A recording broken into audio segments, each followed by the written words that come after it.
काबली सामान पाकिस्तान में कबाड़ के कारोबारों में सबसे ज़्यादा प्रॉफिट देने वाला बिज़नेस है और आज की वीडियो में मैं आपको डिटेल से बताने वाला हूं कि ये कारोबार पाकिस्तान में किस तरीके से किया जाता है, बाहर की पार्टियों से किस तरीके से माल मंगवाया जाता है, क्या प्रोसीजर होता है सारे का सारा, किस तरीके से हमने बाहर की पार्टियों के साथ डीलिंग करनी होती है। तो वीडियो को एंड तक देखिएगा ताकि आपको मुकम्मल तौर पर समझ लग सके इस कारोबार की कि इस कारोबार को अगर हम थोड़े पैसे से भी स्टार्ट करना चाहें तो हम किस तरीके से कर सकते हैं।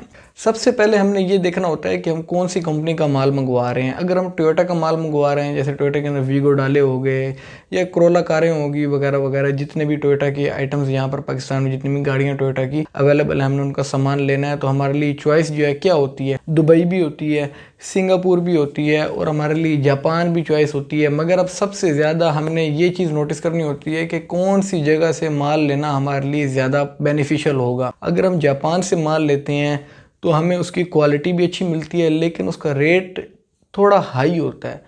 लेकिन अगर वही हम माल सिंगापुर से लेते हैं तो उसका रेट कम होता है लेकिन उसकी क्वालिटी जो है वो जापान को कम्पीट नहीं करती, जापान के साथ उसकी क्वालिटी जो है वो मुकाबला नहीं कर सकती। और अगर हम यही माल दुबई से लेते हैं तो दुबई में हमें माल ज़्यादा महंगा पड़ता है क्योंकि दुबई में जितनी भी पार्टियाँ हैं वो या तो सिंगापुर से माल लाकर वहाँ पर बेचती हैं या जापान से माल लाकर बेचती हैं या डिफरेंट यूरोपियन स्टेट से, यूरोपियन यूनियन की कंट्री से जो है वो माल ला के वहाँ पर बेचती हैं। तो अब अगर हमने इसके अंदर ज़्यादा से ज़्यादा प्रॉफिट मार्जिन उठाना है तो हमारे लिए बेनिफिशियल ये होगा हम डायरेक्टली सिंगापुर को या जापान को अप्रोच करेंगे।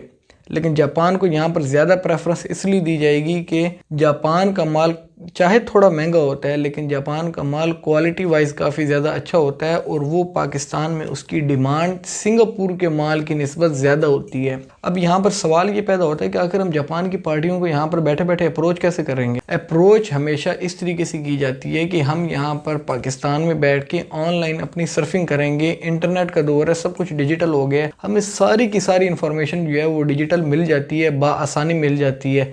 हमने यहाँ पर बैठ के सबसे पहले उनको अप्रोच करना है, उसके बाद हमने उनके साथ डील इस तरीके से करनी है कि हमें थोड़ी क्वांटिटी चाहिए। हमने कभी भी उनको ये नहीं बताना कि भी हमने ज़्यादा क्वांटिटी खरीदनी है, नहीं, हमें थोड़ी क्वांटिटी का माल चाहिए। फ़र्ज़ की हमें 1 टन चाहिए या हमें 2 टन माल चाहिए या हमें इतने इंजन चाहिए। फ़र्ज़ की अगर हम इंजन ख़रीद रहे हैं तो हमें भी 4 पीस इंजन के चाहिए इस गाड़ी की या हमें 2 पीस इस गाड़ी के इंजन के चाहिए। इस तरीके से उनके साथ बात करनी है। अगर आपको ऑनलाइन सर्चिंग नहीं हो रही, आपको पार्टियाँ नहीं मिल रही, तो इसके ऊपर मैंने एक डिटेल्ड वीडियो बनानी है जो इंशाल्लाह ताला हम आगे जाके जो है वो पोस्ट भी करेंगे, कुछ दिनों बाद इसी चैनल के ऊपर पोस्ट करेंगे। तो इस चैनल को सब्सक्राइब लाजमी कीजिएगा ताकि आपको हमारी आने वाली वीडियोस जो है बर वक्त मिलती रहें और आप उससे फ़ायदा भी उठा सकें। अब उसके बाद हमने देखना होता है कि कस्टम ड्यूटी इसके ऊपर किस तरीके से लगती है। ज़्यादातर लोग तुक्के मारना शुरू हो जाते हैं कि इतने का माल हमें मिलेगा तो हमारे इतनी कस्टम ड्यूटी ज़्यादा लग जाएगी और वो मंगवा लेते हैं और लॉस खा जाते हैं।